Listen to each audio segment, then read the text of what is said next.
सर्वात मोठा हल्ला केला। अमेरिकेच्या तळांवर बॅलिस्टिक क्षेपणास्त्रे डागली। अहवालानुसार गुगल आणि ॲमेझॉनच्या कार्यालयांवर हल्ला होऊ शकतो। अमेरिका, इस्रायल, इराण युद्धाचा आज 12वा दिवस आहे। इराणने इस्रायलवर आतापर्यंतचा सर्वात मोठा हल्ला केल्याचा दावा केला आहे। वृत्तानुसार इराणने इस्रायल आणि मध्य पूर्वेतील अमेरिकेच्या लष्करी तळांवर बॅलिस्टिक क्षेपणास्त्रे डागली आहेत। इराणी मीडियाच्या अहवालात असेही म्हटले आहे की इराण अमेरिकन टेक कंपन्यांच्या कार्यालयांना आणि डेटा सेंटरला लक्ष्य करू शकतो।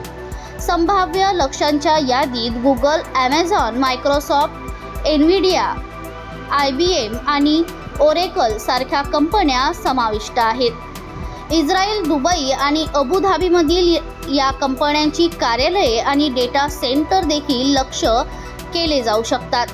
दरम्यान संयुक्त राष्ट्र सुरक्षा परिषदेत आज इराणला Bahrain, Kuwait, Oman, Qatar, Saudi Arabia, UAE आणि जॉर्डनवरील हल्ले थांबवण्याचे आवाहन करणाऱ्या ठरावात इस्रायल, दुबई आणि अबुधाबीमधील या कंपन्यांची कार्यालये आणि डेटा सेंटर देखील लक्ष्य केले जाऊ शकतात।